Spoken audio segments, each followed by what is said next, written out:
किसी शहर में एक अमीर सेठ रहता था। उसके पास बहुत पैसा था। वह बहुत सी फैक्ट्रियों का मालिक था। एक शाम अचानक उसे बहुत बेचैनी होने लगी। डॉक्टर को बुलाया गया। सब टेस्ट करवा लिए पर कुछ भी नहीं निकला। पर न जाने क्यों उसकी बेचैनी बढ़ती जा रही थी। उसकी समझ में नहीं आ रहा था कि ये क्या हो रहा है। रात हुई, नींद की गोलियां भी खा ली, पर ना नींद आने को तैयार और ना ही बेचैनी कम होने का नाम ले। वो रात को उठकर 3 बजे घर के बगीचे में घूमने लगा। घूमते घूमते उसे लगा कि बाहर थोड़ा सा सुकून मिलेगा, तो वह बाहर सड़क पर पैदल निकल पड़ा। चलते चलते हजारों विचार मन में चल रहे थे। अब वो घर से बहुत दूर निकल आया था और थकान की वजह से वो एक चबूतरे पर बैठ गया।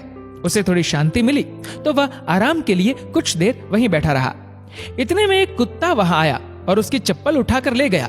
सेठ ने देखा तो वह दूसरी चप्पल उठाकर उस कुत्ते के पीछे भागा। कुत्ता पास ही बनी झुग्गी झोपड़ियों में घुस गया। सेठ भी उसके पीछे था। सेठ को करीब आता देखकर कुत्ते ने चप्पल वहीं छोड़ दी और चला गया।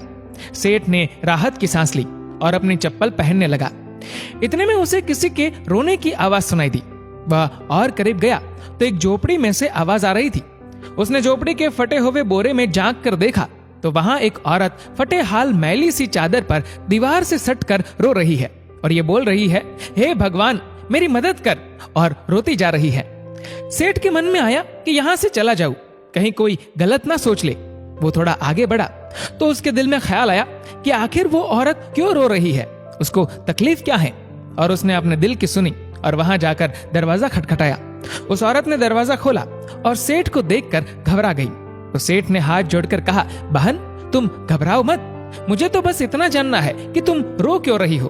उस औरत की आंखों से आंसू टपकने लगे और उसने पास ही फटी चादर में लिपटी हुई उसकी 7 से 8 साल की बच्ची की ओर इशारा किया और रोते रोते कहने लगी कि मेरी बच्ची बहुत बीमार है, उसके इलाज में बहुत खर्चा आएगा और मैं तो घरों में जाकर झाड़ू पोछा करके जैसे तैसे हमारा पेट पालती हूँ, मैं कैसे इलाज कराऊं इसका।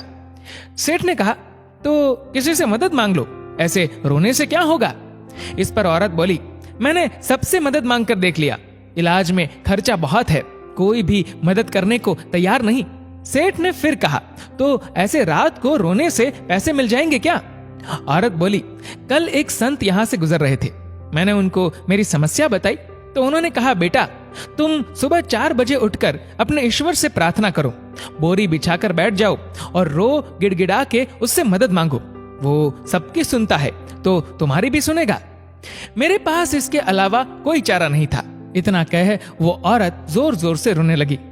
ये सब सुनकर सेठ का दिल पिघल गया और उसने तुरंत फोन लगाकर एम्बुलेंस बुलवाई और उस लड़की को एडमिट करवा दिया।